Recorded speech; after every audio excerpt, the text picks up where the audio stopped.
अपन बड़े लिखे दो साइड से।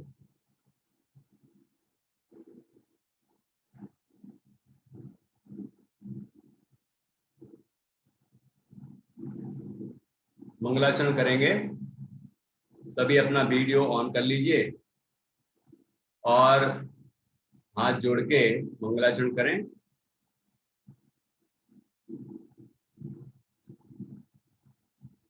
नमो अर्हन्ताणं नमो स्याणं नमो आयरीयाणं नमो अध्यायाणं नमो लोये सव्यसाभूणम्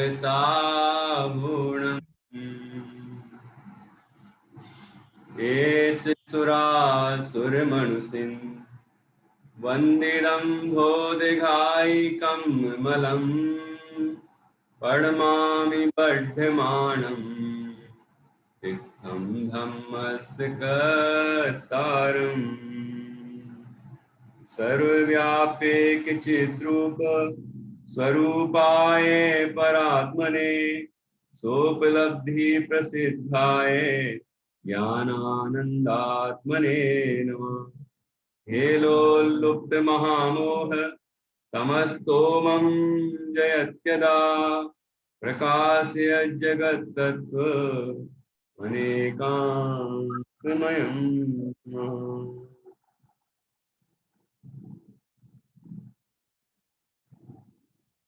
यह प्रवचन सार नामक महान शास्त्र है।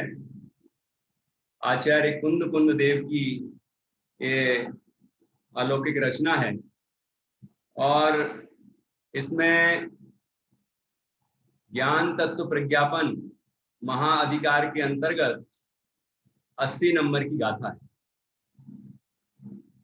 इस कक्षा में आपको एक एक प्रकरण, जो विशिष्ट विशिष्ट ग्रंथों के विशिष्ट प्रकरण हैं, विशिष्ट गाथाएं हैं, टीकाएं हैं और ऐसे बढ़िया प्रेरणादायी आत्महितकारी विषय हैं, वो इस कक्षा में क्रमशः चलेंगे। अभी सबसे पहले मोह क्षय का रामबाण उपाय, यह प्रवचन सार की 80 नंबर की गाथा हम स्वाध्याय में ले रहे हैं, इस कक्षा में ले रहे हैं। इसके बाद फिर जब ये पूरी हो जाएगी तो फिर रहस्यपूर्ण चिट्ठी में एक स्वानुभव की विधि है, वह हम कक्षा में लेंगे। इसके बाद फिर दूसरे प्रकरण जो कि हमारे लिए बहुत उपयोगी हैं, चारों अनुयोगों के विषय हम इस कक्षा में लेंगे। पर्टिकुलर एक ग्रंथ नहीं चलेगा, बल्कि सभी ग्रंथों के, बहुत सारे ग्रंथों के, चारों अनुयोग ग्रंथों के जो मुख्य विषय हैं, जो हमारे लिए अत्यंत हितकारी हैं और जानने लायक हैं, वे सभी विषय इस कक्षा में इस मई माह में चलते रहेंगे। तो अभी कम से कम हमने मई माह की ये योजना बनाई है, मतलब 30 दिन के 30 प्रवचन, 30 कक्षाएं हमें प्राप्त होंगी।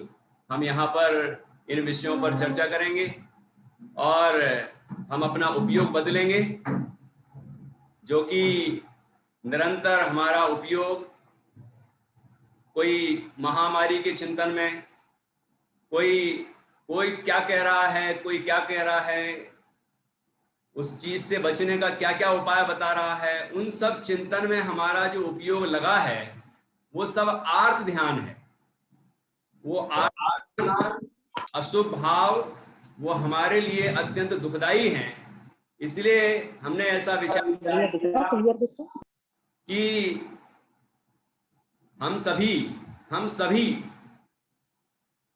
इस तत्व चिंतन के द्वारा, भगवान की जो वाणी है उसके चिंतन के द्वारा, जिनवाणी का विचार करके और उसमें जो उपाय बताए सुखी होने के, उस पर विचार करके हम अपने दुखों को दूर करें। हमारी जिनवाणी में, चारों अनुयोगों में वो सभी उपाय मौजूद हैं जो कि आत्म कल्याण के लिए भी हैं और आत्म कल्याण के साथ साथ सहज में ही शरीर का भी कल्याण हो जाता है, अर्थात शरीर भी ठीक रहता है। क्योंकि पुण्य बंधेगा तो शरीर भी तो ठीक रहेगा। साता वेदनी के उदय से शरीर में भी बीमारियां नहीं होंगी और बाहर भी अनुकूलताएं रहेंगी।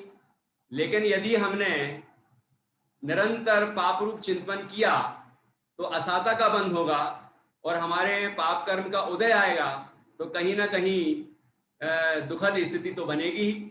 इसलिए हमारा उपयोग निरंतर स्वाध्याय में रहे, चिंतन मनन में रहे, आराधना में रहे, हम सभी अपना कल्याण करें और व्यर्थ की बातों में अपना उपयोग ना लगाएं। हम भगवान की वाणी को विचार करें। जैसे कि लोग कह रहे हैं कैसा आहार होना चाहिए अभी बीमारी से बचने के लिए, तो हमारी जिनवाणी में वो सभी बातें हैं जो कि बहुत लोग तो कह रहे हैं, पानी ऐसा गुनगुना पीना या जो भी बातें कह रहे हैं, वो सभी हमारे गुनगुना पानी लेते हैं। जो व्रती श्राप पानी लेते हैं, ये प्रासुक जल है वो, तो उससे संक्रमण की संभावना ही नहीं होती। हमारे जो भोजन बनाने की व्यवस्था है, हमारी चौका शुद्धि का जो प्रकरण है चरणानी योग में, वह हम यदि समझ लेते हैं और वैसा पालन करते हैं तो अशुद्धि होने की संभावना ही नहीं। उसको लोग अभी तक तो बहुत चिढ़ते थे, ये 16 वाले हैं, 16 वाले हैं। अब 16 वाले ही स्वस्थ हैं, 16 अब हमें अपनाना पड़ रहा है। ये हमारे जैन धर्म की चरणानियों की ये सब व्यवस्थाएं हैं, तो हम उन बातों को समझें।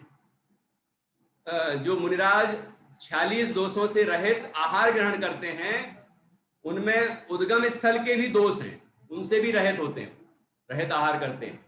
मतलब हम लोग जो बनाते हैं ना श्रावक, वो उन संबंधी भी दोष नहीं होना चाहिए उस आहार में। तो हम इन ऐसे धीरे धीरे और भी प्रकरण लेंगे और भी विषय लेंगे, और उनमें ऐसे विषय भी लेंगे जो हमारे लिए व्यवहार में उपयोगी हैं, वो भी विषय लेंगे। आध्यात्मिक विषय तो लेंगे ही, क्योंकि जब तक अपने अंदर में शुद्धि ना हो तब तक शरीर की और बाहर की शुद्धि संभव नहीं है। इसलिए अंदर से ही बाहर की व्याप्ति है। इसलिए हमें अंदर अपने मन को शुद्ध करना चाहिए, अपने परिणामों को शुद्ध करना चाहिए। हम निर्भय रहें, विकार मुक्त रहें, क्रोधादिक से मुक्त रहें, तो शरीर भी अच्छा रहेगा और बाहर की जो परिस्थितियां हैं वो भी अच्छी रहेंगी, सब अनुकूलताएं होंगी। इस आशा से हमने ये कार्य प्रारंभ किया है और आप सभी उपस्थित हुए और ये लाभ लेने की और स्वाध्याय करने की आपके अंदर भावना जगी। ये बहुत प्रसन्नता का विषय है। आप सभी और हम सभी अपने चिंतन को स्वाध्याय में लगाएं, जिनवाणी के चिंतन में लगाएं।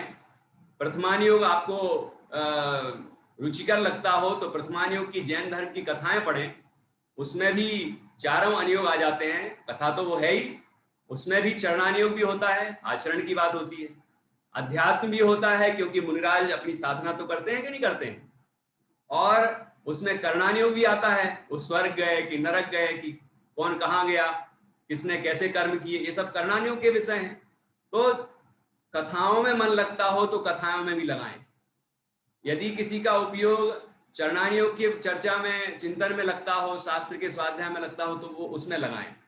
और यदि कोई 3 लोक की रचना क्या है, कर्म सिद्धांत क्या है ना, इन सब बातों को भी सीखेगा तो उसके परिणाम अत्यंत सूक्ष्म होंगे, शुद्ध होंगे और मन अत्यंत पवित्र होगा, मन स्थिर रहेगा।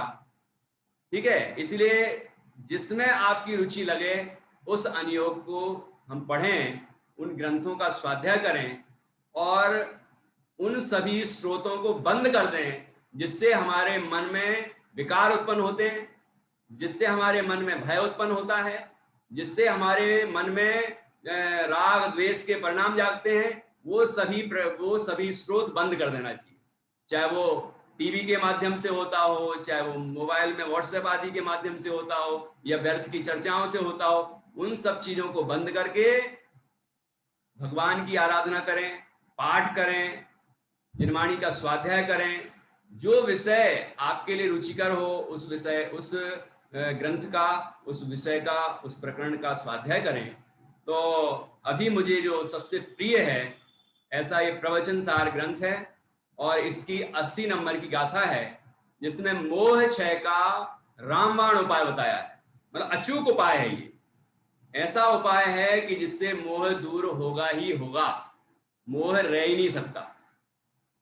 ठीक है, तो पहले हम ये समझ लें कि मोह में क्या क्या लिया है आचार्य ने यहाँ पर, क्योंकि मोह की सेना को जीतने का उपाय है, अकेला मोह नहीं। तो मोह क्या है और मोह की सेना क्या है वो हमें समझना है। मोह क्या है? मोह अर्थात जो अपना नहीं उसमें अपनापन करना मोह है। जो अपना नहीं है उसमें अपनापन करना मोह है। जो जैसा नहीं है वैसा मानना वो भी मोह है।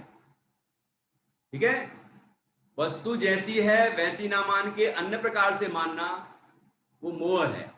इसको हम संक्षेप में मिथ्यात्व भी कह सकते हैं। ठीक है, और मोह में राग द्वेष वो भी मोह में ही आते हैं।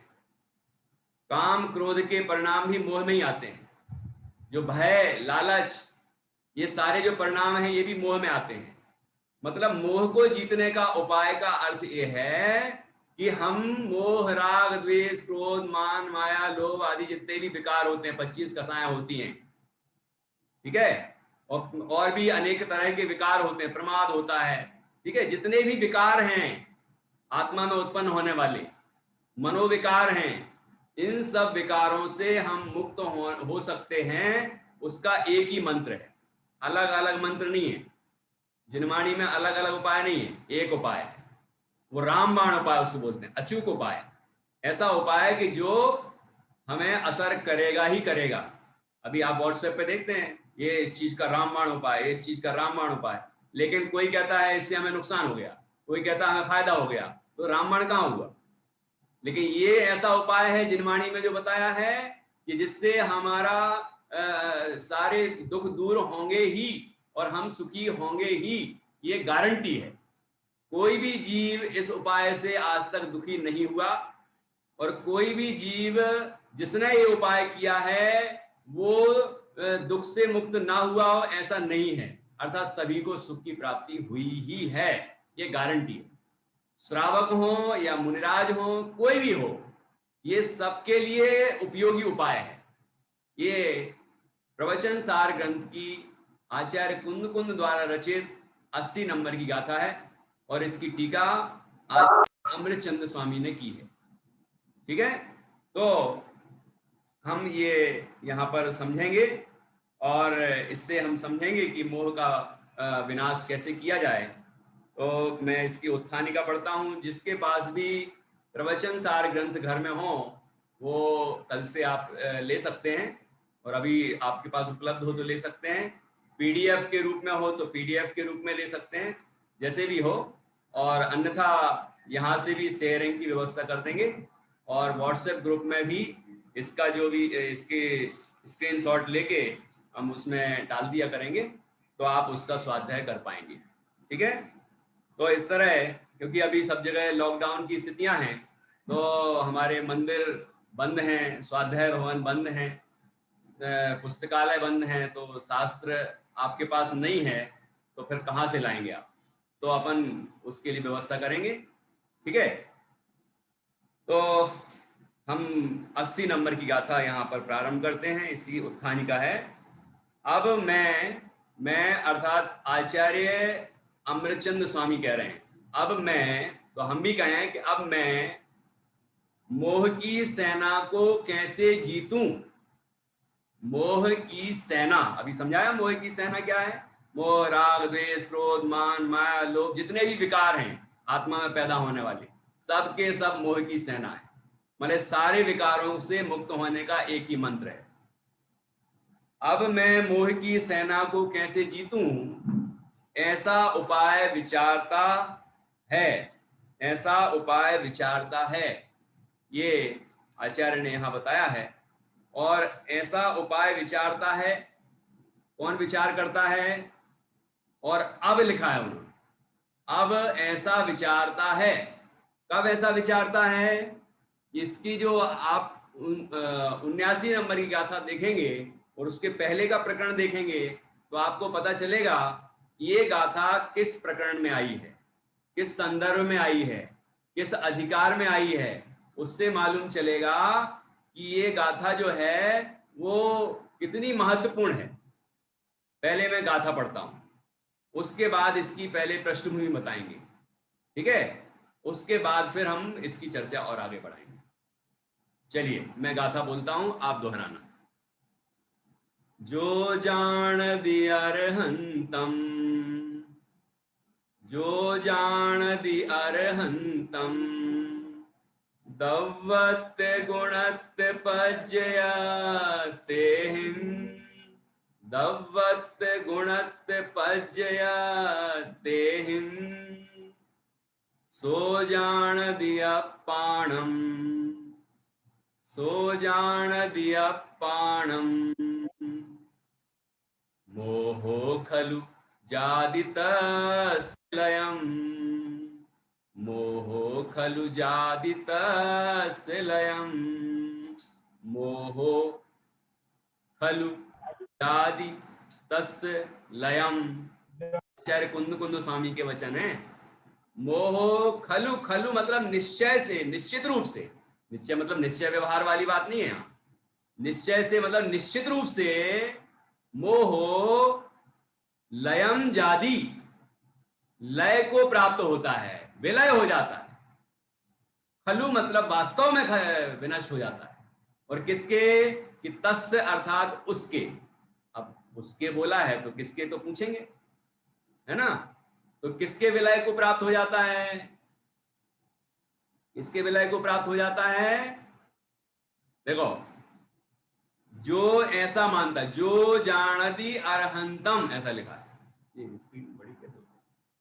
जो जानती अरहंतम अर्थात जो अरहंत भगवान को जानता है, ठीक है।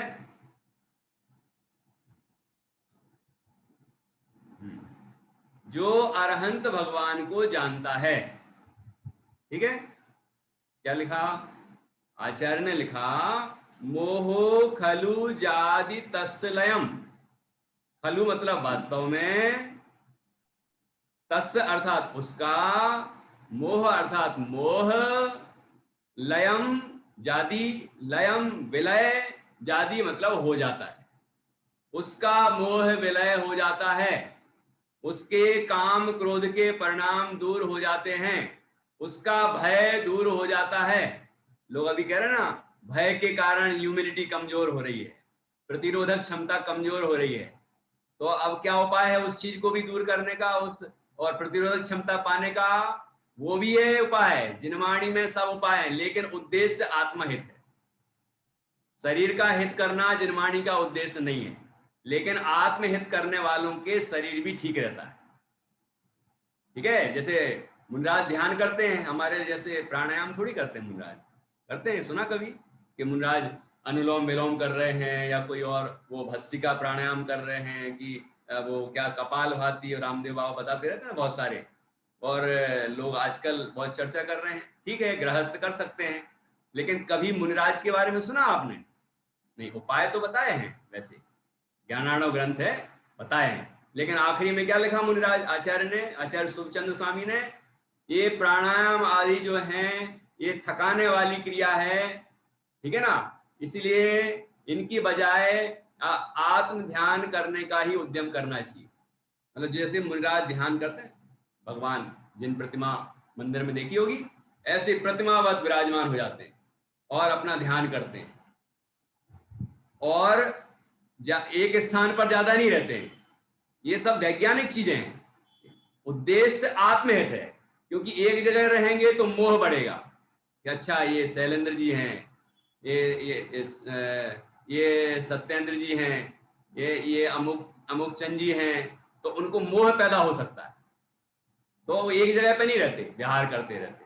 विहार से शरीर भी ठीक रहता है। कहते हैं चलना कसरतों की रानी है, तो चलते रहते। हमारे लोगों जैसे नहीं चलते रहते कि गार्डन में 50 चक्कर लगा रहे हैं, नहीं, एक कदम भी फालतू नहीं रखते कि घूमने जाना है, घूम लो, चला, थोड़ा शरीर ठीक रहेगा। मुनिराज एक कदम भी ऐसे नहीं चलेंगे कि फालतू घूम रहे हो, नहीं, वो अपने आप ही विहार करते रहते हैं। विहार करते हैं मोह से मुक्त रहने के लिए, ठीक है, राग द्वेष ना हो इसके लिए। लेकिन विहार जो करते हैं और चलते हैं, उससे अपने आप शरीर ठीक रहता है। तो चलना कसरतों की रानी है। कोई प्राणायाम मत करो, यदि चल रहे हैं आप तो बस सारी कसरतें हो रही हैं, सारे प्राणायाम होते हैं, ठीक है। और दूसरा है ध्यान। दूसरा क्या, पहले नंबर बताया, ध्यान करते हैं, एक जगह बैठ के अपने आत्मा का ध्यान करते हैं, ठीक है। ध्यान ये भी है कि हम बीमारी का ध्यान करें, हम दुनिया भर के लोगों का ध्यान रखें, परिवार का ध्यान करें। कौन सा ध्यान है ये? आर्त ध्यान है, आर्त ध्यान। तत्वार सूत्र में उमा स्वामी आचार्य ने क्या लिखा है, ये आर्त ध्यान है।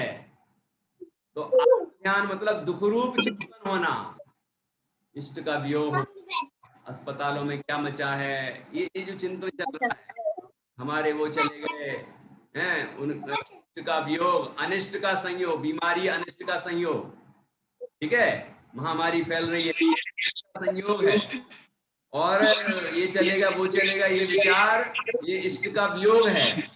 और पीड़ा चिंतन, शरीर में थोड़ी सी खांसी चली, सर्दी हुई, कुछ भी थोड़ा सा हुआ, नहीं क्या होने वाला है, क्या होने वाला है, थोड़े क्या साल भर में अपने होता नहीं था?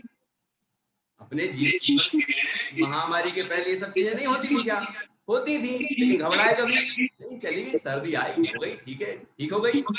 लेकिन अब हम थोड़े से घबराते। ये कौन सा ध्यान है? आर्त ध्यान, पीड़ा चिंतन नाम का आर्त ध्यान है। और निदानज आर्त ध्यान भी होता है, अब हम ऐसा करेंगे, अब ऐसा करेंगे, अब हम ऐसा करेंगे, ये जो भविष्य के भोगों की जो कल्पनाएं हैं हमारी, लॉकडाउन खुल जाएगा, फिर हम ये करेंगे, हम वो करेंगे, बिल्कुल भीड़ इकट्ठी हो जाती है। फिर चिंतन नहीं रहता कि यार थोड़ा शांति रखें, डिस्टेंसिंग रखें, वो सारी बातें का ध्यान रखें, नहीं सब भूल जाते हैं। तो ये क्या है, ये निदानज नाम का ध्यान है। अभी लॉकडाउन है, अब लॉक जैसे ही खुलेगा हम अनलॉक हो जाएंगे।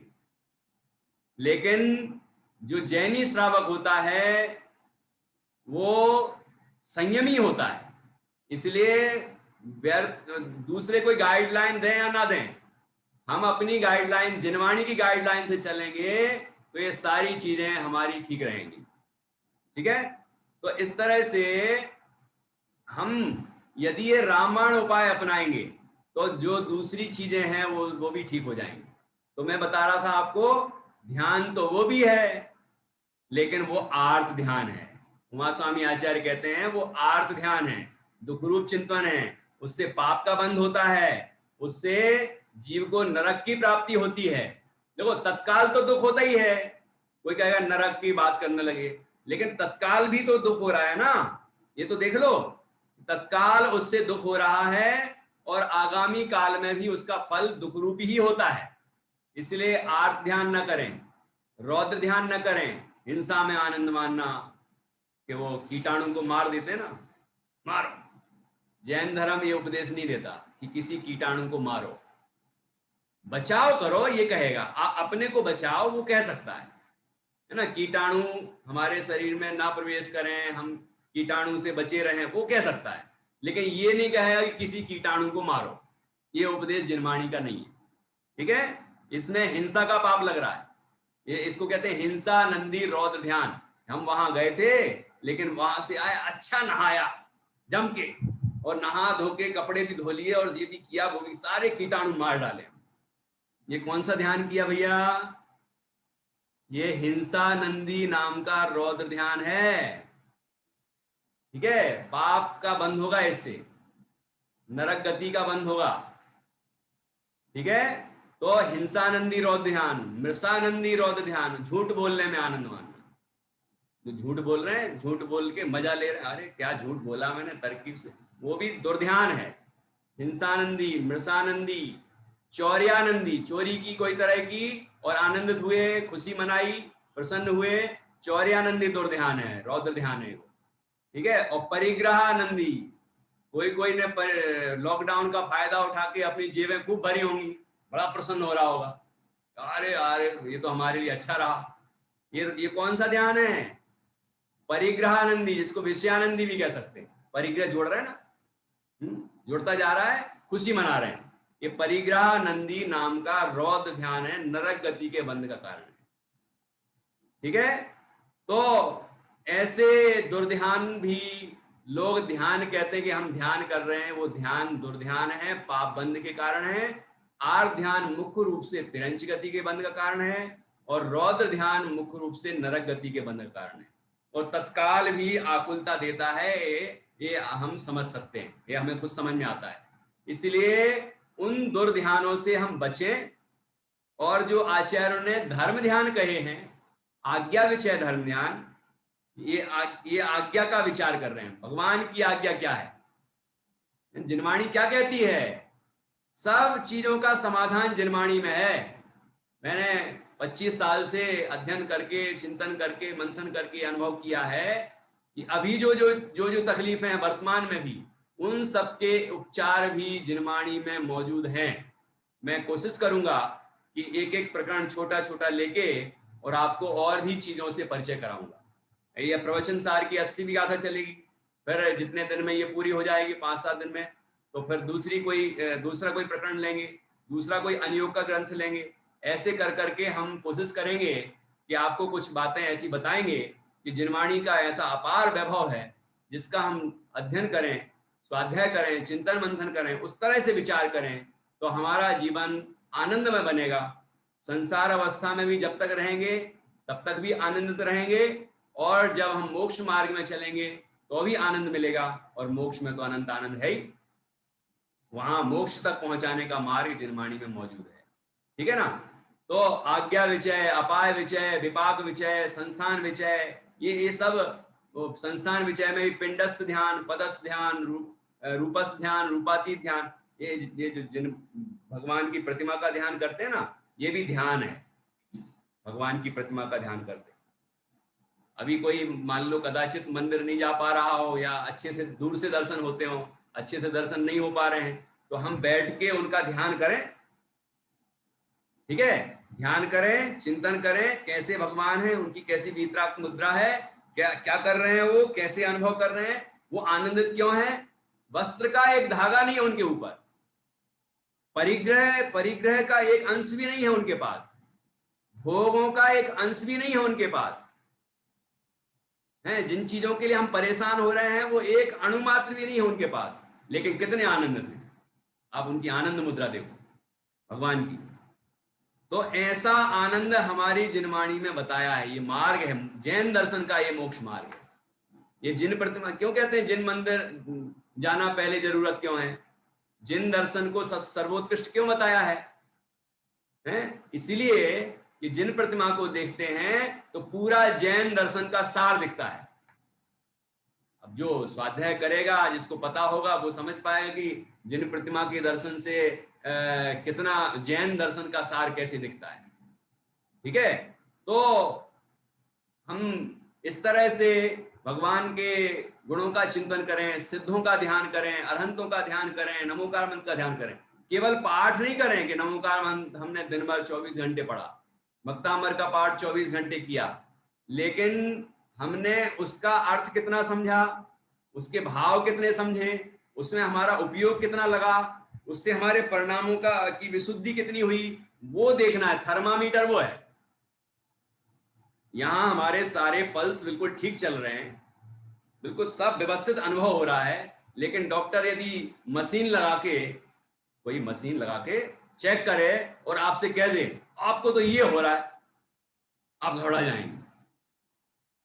भैया हमें जो अनुभव हो रहा है, हमारे डॉक्टर साहब बोलते हैं कि भाई तुम्हें क्या अनुभव हो रहा है ये बताओ। मशीन क्या कह रही है वो कभी कभी गलत भी कह सकती है, लेकिन हमारा अनुभव क्या बोलता है वो सबसे सही है। तो हमारा अनुभव बोल रहा है हम तो ठीक हैं, और मशीन बोल रही है कि आप बिल्कुल ठीक नहीं हो। तो ये तो ऐसी बात हुई कि कोई जिंदा आदमी है, मशीन ने बता दिया कि आप मर गए, तो वो कहे भैया हम तो जीवित हैं। नहीं नहीं, आप जीवित कैसे हो सकते हो, ये मशीन कह रही है ना आप मर गए है, तो मानना पड़ेगा कि मर गए। मानोगे? मानेंगे कि नहीं मानेंगे? मशीन कह दे कि हम मर गए, हैं? तो कोई मानने को तैयार होगा? बिल्कुल कोई नहीं मानेगा, क्योंकि हम जीवित हैं ना खुद ही। ऐसे ही हर चीज में अपना अनुभव देखो, जो हमें पहले होता था और हम क्या क्या उपचार करके बिल्कुल मजे में रहते थे, वो ही अभी करो। व्यर्थ के विकल्पों में कौन क्या कह रहा है, जितने मुंह उतनी बातें हैं, उनकी बातों पे ध्यान मत दो। जिनवाणी क्या कहती है, हमारा आगम क्या कहता है, हमारे आचार्य क्या कहते हैं, हमारे मुनिराज क्या कहते हैं, ठीक है, हमारे ज्ञानी विद्वान क्या कहते हैं, वो हम समझें और उस तरह से अपना जीवन जिए। व्यर्थ की बातों में कौन क्या कह रहा है, इन बातों में अपना समय और शक्ति हमें बर्बाद नहीं करना चाहिए, ठीक है ना। तो इस तरह से हम आर्त ध्यान और रौद्र ध्यान से बचें और धर्म ध्यान और शुक्ल ध्यान का प्रयत्न करें। पंचम काल में शुक्ल ध्यान नहीं होता, लेकिन धर्म ध्यान तो होता है, सातवें गुण स्थान तक का होता है, श्रावक अवस्था मुनिराज अवस्था भी होती है, और उस अवस्था में आत्म ध्यान भी होता है, ठीक है ना, परम पवित्र ध्यान होता है। उस ध्यान में हम लगें, और उन सबका मूल मंत्र यहां बताया है 80 नंबर की गाथा। क्या पढ़ी गाथा हमने? क्या पढ़ी? जो जान दियर हंतम, जो जान दी अरहंतम। किनको किनको किनको लिखा है? जो जानदी, जानदी मतलब जानता है, अरहंतम अर्थात अरहंत भगवान को। देखो, मोह क्षय के लिए पहले नंबर अरहंत को जानने की बात कर रहे हैं, ठीक है। आप कहेंगे अरहंत को तो हम जानते हैं, लेकिन यहां बता रहे हैं कि कैसे जानना है अरहंत को। हम गए मंदिर, भगवान के दर्शन किए, बस। किनके दर्शन किए, कैसे हैं भगवान, कैसी मुद्रा है, कहाँ देख रहे हैं, किसका अनुभव कर रहे हैं, क्या कह रहे हैं, उनकी वाणी क्या है, वाणी का सार क्या है, वो कुछ नहीं मालूम। पंडित जी वो मत पूछो, आप तो ये देख लो कि मैंने तो भगवान के दर्शन किए कि नहीं किए, प्रक्षालन भी किया, पूजन भी की, सब कुछ किया, स्पर्श भी किया, है ना, लेकिन ये मत पूछो कि भगवान कैसे होते हैं, भगवान क्या कर रहे हैं, भगवान का स्वरूप क्या है। तो फिर हम जैन वास्तव में भगवान जिनेंद्र का अनुयायी नहीं है, क्योंकि भगवान जिनेंद्र का अनुयायी वही है जो भगवान जिनेंद्र की आज्ञा मानता है, ठीक है। तो यहाँ क्या लिख रहे हैं? जो जानति अरहंतम, जो अरहंत भगवान को जानता है, जो अरहंत भगवान को जानता है, तो जानति अपाणम, तो जानति अपाणम, ठीक है। मतलब वह अपाण आत्मा को जानति अर्थात जानता है। कौन? दिलखुश जी अपना माइक अनम्यूट करिए, मतलब म्यूट करिए, क्योंकि आपकी आवाज आ रही है आपके पास से। हाँ, म्यूट करिए, ओके। चलिए ध्यान से सुनिए, क्या कह रहे हैं यहाँ, एक एक चीज से समझाएंगे। अभी मतलब एक सप्ताह चलेगी ये गाथा, इसका टीका भी है बहुत जोरदार, और आपको बहुत आनंद आएगा। ये जो धर्म ध्यान है, ये सच्चा धर्म ध्यान किस तरह होता है अंतर में, उसकी पूरी प्रक्रिया इस गाथा की टीका में बताई गई है। तो सबसे शुरुआत देखिए कितनी जोरदार है। जो जान दियर हंतम, याद हो गया होगा ना आप लोगों को? जो जानदी अरहंतम, जो अरहंत भगवान को जानता है, सो जानदी अपाणम। देखो लिखा है कि नहीं? हमने कहा कि हम अरहंत को तो जानते हैं, लेकिन अपने को नहीं जानते, तो फिर कहाँ जानते हैं भगवान? कुंद कुंद स्वामी कह रहे हैं ना, जो जानदी अपाण, जो जानदी अरहंतम, सो जानदी अपाणम, वह आत्मा को जानता है। जो अरहंत को जानता है वो अपने आत्मा को भी जानता है, कि भाई हम अरहंत को तो जानते हैं लेकिन आत्मा को नहीं जानते। तो फिर ऐसे कैसे कि अरहंत को जानना कैसा है? तो अरहंत को जानता कैसा है? हम कैसे जानते हैं? कि हमने देख लिया, दो हरियल, दो सांवरे, दो गोरे, दो लाल, है ना, है ना। बाकी कंचन वर्ण है, ये 24 शंकर की बात हो गई। दो हरे होते हैं, दो हरियल, दो सांवरे हैं, दो गोरे हैं, दो लाल हैं। गोमटगिरी में आओ, आप देखो वहाँ रंग बिरंगी प्रतिमाएं हैं कि नहीं है, अलग अलग पाषाण की।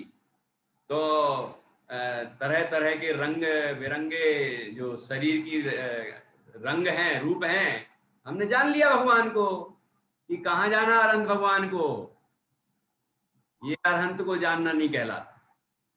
तो हम ये जान लिया कि वो पाषाण की प्रतिमा है कि अष्टधातु की है कि काय की है। ये कोई भगवान को जानना हुआ? ये नहीं है भगवान को जानना। है भगवान को जानना कि शारीरिक रूप से जानना, ये भगवान को जानना नहीं है। बाह्य वैभव समोषण आदि से जानना, ये भी भगवान को जानना नहीं है। ठीक है, फिर क्या है भगवान को जानना? तो यहाँ तीन बातें, दवत, गुणत, पज्यतेहिम। द्रव्य रूप से, गुण रूप से और पर्याय रूप से। द्रव्य गुण पर्याय, द्रव्य गुण पर्याय। अब देखो यहाँ द्रव्यत्व लिखा है, द्रव्यपना, बालपना होता है, बचपना, ऐसे ही द्रव्यपना। द्रव्यपना मतलब द्रव्य का स्वरूप, जो मूल स्वरूप है वो द्रव्य का द्रव्यपना है। द्रव्यवत अभी बताएंगे टीका में उसका स्वरूप क्या है, समझाएंगे। तो दव्वत मतलब द्रव्य रूप से, गुणत्व गुण रूप से, पज्यत मतलब पर्याय रूप से, गुणपने पर्यायपने। द्रव्य स्वभाव से, गुण स्वभाव से, पर्याय स्वभाव से। क्या लिखा? द्रव्य स्वभाव से, गुण स्वभाव से, पर्याय स्वभाव से। जो अरहंत भगवान को जानता है, इस तरह जानना है अरहंत भगवान को। ठीक है, तो जानदि अप्पाणम, वह अपने आत्मा को भी जानता है। और क्या होता है उसका फल? अरहंत को जान के आत्मा को जानता है तो उसका फल क्या मिलता है? मरण तो हो जाता है। कलुजादि तत्सलयम, कि मोह निश्चित रूप से क्षय को प्राप्त हो जाता है। आचार्य पूरे कॉन्फिडेंस से कह रहे हैं। कोई वैद्य जब दवाई देता है तो कॉन्फिडेंस से नहीं बोल पाता, और बोलता भी है तो कदाचित असर नहीं करती। फिर वो आता है, कहता है कि डॉक्टर साहब आपने तो कहा था रामबाण अचूक इलाज है, लेकिन हुआ तो नहीं ऐसा। हाँ ठीक है, एक डोज और ले लो, मतलब अचूक नहीं है। लेकिन आचार्य कहते हैं ये अचूक उपाय, ऐसा ही है उपाय, इसके अलावा दूसरा उपाय है नहीं। ठीक है, तो ये विश्वास हमारे मन में दृढ़ रहना चाहिए, हमें इस विषय में निशंक रहना चाहिए। जिन वच में शंका न धार, जिनेन्द्र भगवान के वचनों में शंका नहीं करना चाहिए, अविश्वास नहीं करना चाहिए। ठीक है ना, इस बात पर हम ध्यान दें, विश्वास रखें और उसके अनुसार अपना कार्य करें, सुखी जीवन जिए। ठीक है, और अपना अंदर के मोह राग द्वेष आदि को दूर करने का प्रयत्न करें, सुखी होने का प्रयत्न करें। तो ये उपाय जो बताया है, इस उपाय से ही ये हो सकता है। क्या कह रहे हैं? अब तो गाथा याद हो गई होगी इतनी देर में, याद हुई क्या? जैसे नमोकार मंत्र अपन को याद है ना, ऐसे ये भी अपन को याद रखना है। ठीक, और नमोकार मंत्र जब अपन बोलते हैं तो नमोकार मंत्र के अंदर जो पंच परमेष्ठी हैं उनका हमें ध्यान आता है कभी कि नहीं आता है? कि केवल हमने नमोकार मंत्र बराबर बराबर बराबर फटाफट बराबर बोल दिया, बस खत्म बात। कि नहीं, ऐसा नहीं करना। जब नमो अरहंताणम बोले तो अरहंत भगवान हमारे ध्यान में आए, उनकी वीतरागता हमें याद ध्यान आए। ठीक है ना, उनसे हम प्रभावित हों। ऐसे नमो सिद्धाणम, नमो आर्याणम, नमो अध्यायाणम, नमो लोये सव साहुणम। जब हम पंच परमेष्टि का स्मरण करें तो हमें उनके स्वरूप का ध्यान होना चाहिए, और तो मन अपना शांत होगा। ठीक है, तो जो जानदि अरहंतम, जो अरहंत भगवान को द्रव्यपने, गुणपने, पर्यायपने जानता है, और सरल भाषा में द्रव्य स्वभाव से, गुण स्वभाव से, पर्याय स्वभाव से जानता है, सो जानदि अप्पाणम, वह अपने आत्मा को जानता है। अपन बोलते हैं सो, ये शब्द बोलते हैं जो तो है ही, इतनी सरल भाषा है, प्राकृत, ये प्राकृत भाषा है। देखो, जो, सो, जो, वह, सो मतलब वह, जो जानति अरहंतम सो जानति अप्पाणम। कैसे जानता अरहंत को? दव्वत गुणत पज्यत तेहम, द्रव्यपने गुणपने पर्यायपने जानता है ना। और वैसे ही अपने को जानता है वो कि मैं भी द्रव्य रूप से ऐसा हूं, गुण रूप से ऐसा हूं, पर्याय रूप से ऐसा हूं। ठीक है। मोह खल आदि तत्सलयम, उसका मोह क्षय को प्राप्त हो जाता है, विलय को प्राप्त हो जाता है। तो इस तरह ये गाथा अभी हमने पढ़ी है और गाथा का सामान्य अर्थ समझा है। अब हम इस गाथा की एक पृष्ठभूमि बताएंगे कल कि ये गाथा कौन से अधिकार में है। अधिकार का नाम तो बता देता हूं। मूल अधिकार है महाअधिकार, जिसका नाम है ज्ञान तत्व प्रज्ञापन, वो भी समझाएंगे। जो कोई नए सुन रहे हो, पहली बार सुन रहे हो, तो घबराए नहीं, क्योंकि समझना तो ये है। देखो, कोरोना को समझने के लिए हमने पूरी शक्ति लगा दी अपनी, कोविड-19 को समझने के लिए पूरी ताकत लगा दी, उससे बचने के उपाय को जानने में ताकत लगा दी, और उससे संक्रमित हो गए तो क्या करेंगे उसको जानने में हमने ताकत लगा दी। हुआ क्या? आज भी डर रहे। उतनी ताकत या उससे थोड़ी कम ताकत हम जिनवाणी को समझने में लगाएंगे तो हमारा कल्याण होगा ही होगा। आचार्य गारंटी देते है कि नहीं? ऐसे विश्वास से हम जिनवाणी का स्वाध्याय करेंगे तो कोई महामारी कहीं आने वाली नहीं, हमारे पास कहीं नहीं आने वाली। ठीक है। और अपना पुण्य बढ़ेगा तो अपने परिवार का और जो भी आसपास समाज का सब अच्छा होगा, अच्छा वातावरण बनेगा। तो हमें अपना पुण्य बढ़ाने का प्रयत्न करना चाहिए, समता बढ़ाने का प्रयत्न करना चाहिए, वितरागता बढ़ाने का प्रयत्न करना चाहिए, शुद्ध भाव बढ़ाने का प्रयत्न करना चाहिए। ये तो है अंदर की शक्ति बढ़ाने का प्रयत्न। ऐसा प्रयत्न करेंगे तो निश्चित रूप से कोई भी परेशानी हमारे जीवन में नहीं आएगी, ना अंदर की परेशानी ना बाहर की परेशानी। ठीक है। ना शारीरिक विकार ना मनोविकार, कोई विकार आने वाले नहीं। ऐसे रामबाण उपाय हैं जिनवाणी के अंदर। ठीक है। तो अब एक तो हम ये बताया कि इसका बताएंगे कल कि ज्ञान तत्व प्रज्ञापन, प्रवचन सार का अर्थ बताएंगे। ज्ञान तत्व प्रज्ञापन महाअधिकार का नाम है, और इसके अंदर 4 छोटे छोटे अधिकार हैं। उनमें से ये जो गाथा आई है शुभ परिणाम अधिकार के अंदर आई है। कौन सा अधिकार? शुभ परिणाम अधिकार। शुभ परिणाम उसके अंदर ही आई गाथा। ठीक है। और फिर चौथी बात बताएंगे कि 80वीं गाथा के पहले जो गाथा आई है वो भी समझना जरूरी है, 79 नंबर की। तो उसके अंदर की पृष्ठभूमि क्या है, मतलब किसको ये संबोधित किया है, ये 80वीं गाथा किसको बताई है ना, कौन विचार करता है ये बात, इस बात का। ये सब चीजें हम कल समझेंगे और उसके बाद फिर टीका पर चर्चा करेंगे, और इसके अंदर जो इस गाथा का मर्म खोला है आचार्य ने वो समझेंगे। तो निश्चित रूप से हमारा मोह क्षय होगा और हमारा कल्याण होगा। अभी 2-4 प्रश्न जो अभी प्रकरण हुआ है उसके प्रश्न तैयार किए हैं स्तुति जैन सागर ने। उनको वो आप अपने आप को अनम्यूट कर लें और प्रश्न करेंगे। जो भी उत्तर देना चाहें वो अपना हाथ का इशारा करेंगे तो उनका माइक अनम्यूट करने का हम यहाँ पर निर्देश देंगे, क्योंकि नहीं तो एक बार में सब लोग अनम्यूट करके और इधर इकट्ठे बोलने लगेंगे तो समझ में नहीं आएगा कौन क्या बोल रहा है ना। तो पहला प्रश्न सुची स्तुति जैन, ये शाश्वत धाम उदयपुर से शास्त्री हैं। शास्त्री फाइनल अभी एग्जाम ही कैंसिल हो गया, अब क्या करें। तो फिर भी अभी शास्त्री हैं। ऐसे घर का नाम सूची है इसलिए हम लोग सूची बोलते हैं।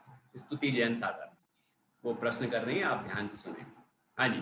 अभी हमने कक्षा का लाभ प्रवचन सार की 80वीं गाथा के माध्यम से लिया है। उसमें से कुछ प्रश्न। प्रवचन सार ग्रंथ के रचयिता एवं टीकाकार कौन है? प्रवचन सार ग्रंथ के रचयिता एवं टीकाकार आचार्य कौन है? देखो 2 प्रश्न है एक प्रश्न के अंदर। प्रवचन सार ग्रंथ के रचयिता का नाम बताइए। कौन बता रहा है? हाथ खड़ा किया है। हाँ जी, आप अपने खुश जी अनम्यूट कर लें अपने आप को, अपने मोबाइल से अनम्यूट कर। हाँ बोलिए। ग्रंथकार का नाम आचार्य कुंद आचार्य देव और देव। हाँ, आचार्य कुंद देव। और टीकाकार कौन है? हाँ, मीनल भाभी बताएंगी टीकाकार कौन। अनम्यूट करिए मीनल भाभी। मीनल जी साहब। आचार्य उमा स्वामी जी।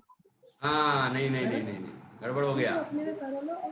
ये वो तो तत्वार सूत्र का बताया था। तत्वार सूत्र के रचयिता का नाम आचार्य उमा स्वामी है, लेकिन प्रवचन सार की टीका किसने की? संस्कृत टीका। कोई और बता रहा है?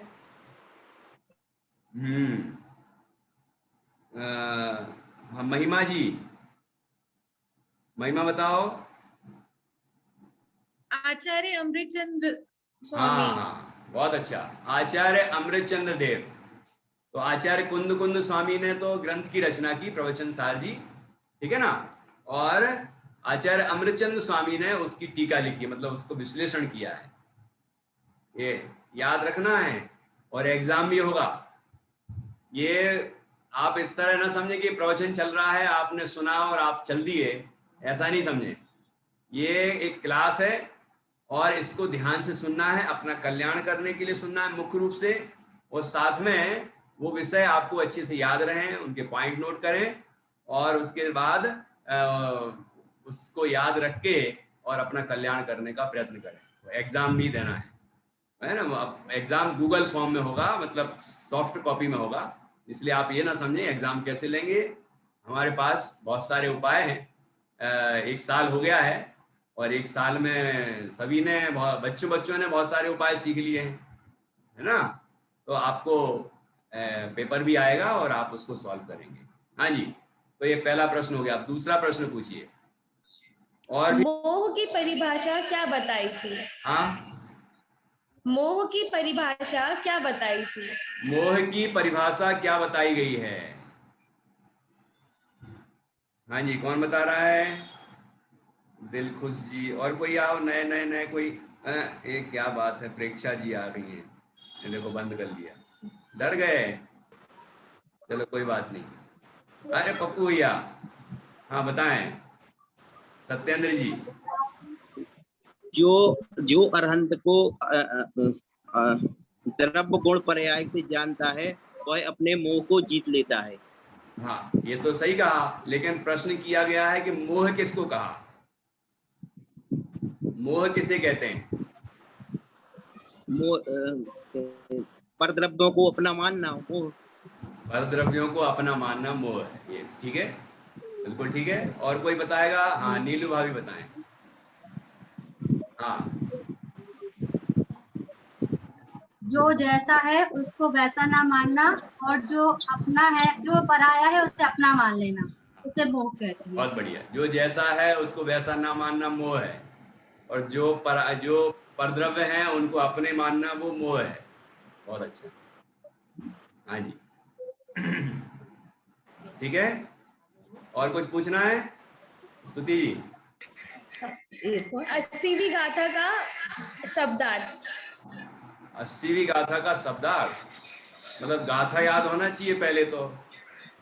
किस किस को गाथा गाथा मैं याद हो बोल गई? देती हूँ। अरे वाह, नीलू भाभी को याद हो गई। और कौन, किसको याद हो गई? थोड़ा ये नीचे करो। और कौन जुड़ा?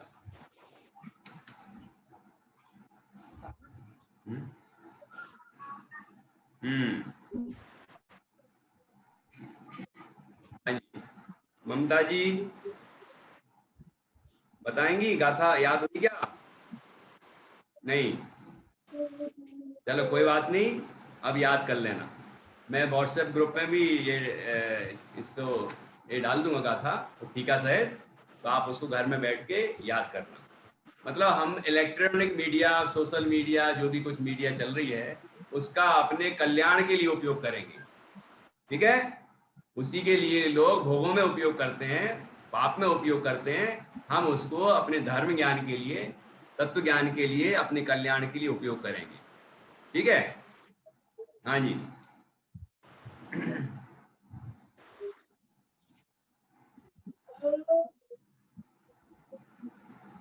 आज के टॉपिक का सार, प्रवचन सार क्या? हाँ बोलिए, कोई और बोलना चाह रहा है?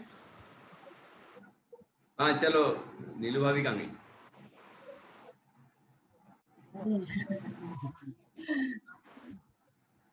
भैया गाथा तो याद नहीं हुई है, मतलब एक लाइन याद हुई है गाथा की, पर चलो शब्दार्थ चलो, पूरा पता है। बहुत बढ़िया, हाँ बताइए। शब्दार्थ में ये है कि जो अरिहंत भगवान को जानता है वो ही अपने आप को जानता है, और द्रव्य गुण पर्याय रूप से जानता है तो वो निश्चित रूप से मोह का क्षय करता है। क्या बात है, बहुत बढ़िया। निश्चित रूप से वो मोह का क्षय करता है, बहुत अच्छा। इस तरह जानना पड़ेगा अरहंत भगवान को, है ना? हाँ जी, अच्छा सात्विक, हाँ बोलो बेटा। ये ताली बजाई क्या तुमने, क्या बता रहे हो? हाँ ये महिमा, क्या है, ममता जी, ममता जी बताइए। हाँ पहले अनम्यूट कर लो अपने आप को, अपने आप को अनम्यूट करो, अनम्यूट ऑप्शन आ रहा होगा ना? हो गया क्या? हाँ हाँ बोलिए।